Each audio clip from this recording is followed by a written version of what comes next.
And now, CCW News presents Holy Crap, This Is Actually Happening!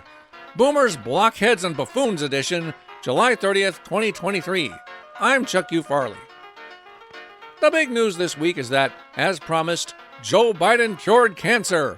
While he was proud enough of this amazing feat that he announced it during a speech from the White House, for some reason, not a single left-leaning news source is reporting on this miracle. I swear, I am not making this up. In the past, he's also said that Hunter Biden can't be a cocaine-addled felon because he's the smartest man he knows, his better son, Beau, died under Ukrainian cluster bomb fire in 2015 while serving in the Vietnam War, and that he got 80 million real votes. No joke. Come on, man.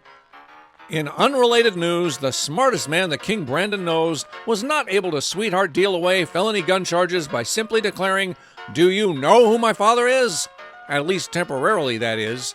If U.S. District Court Judge Mary Ellen Noriega lives through the weekend, this one Biden might actually have to face real charges for his real crimes like real people do. This reporter is not holding his breath. RFK Jr., who in his high school annual was voted most likely to be assassinated by his own government, was categorically denied the same Secret Service protection that every other presidential candidate has been granted since the assassination of his father in 1968. According to Homeland Security Secretary Alejandro Mayorkas, Secret Service protection for Robert F. Kennedy Jr. is not warranted at this time. No, I swear, I am not making this up. It seems that Elon Musk managed to kill two stones with one bird. Twitter, now called X by no one who is not Elon Musk, is set to become an everything app, not only including video, photos, and messaging, but adding commerce, banking, travel, and even medical services. Because having all your eggs in one basket that the government can seize for any reason at any time is supposedly a good thing. Just ask China.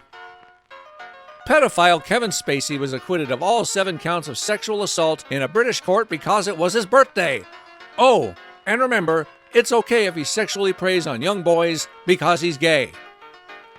It's a good thing that the slow trickle of foreign drugs, child slaves, and military men was turned into a deluge with Biden's open borders, because now we don't have to lose our country in a war.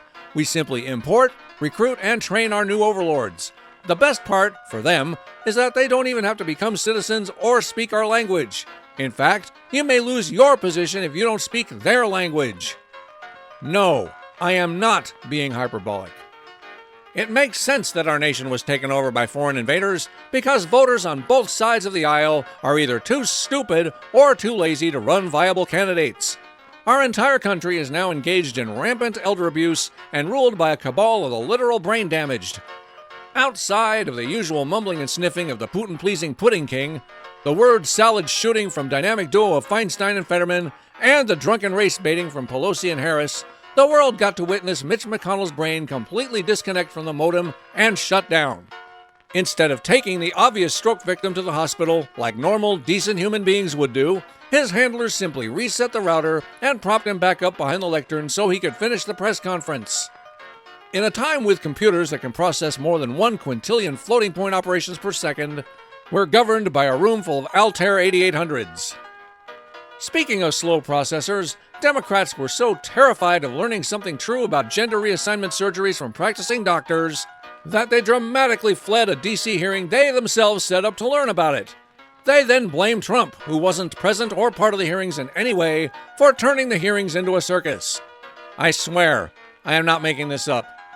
Seriously, folks, there's no reason to turn Congress into a circus when there are plenty of other places for clowns to perform. For CCW News, this has been Holy Crap, This Is Actually Happening. I'm Chuck U. Farley. Good night, and may God help us.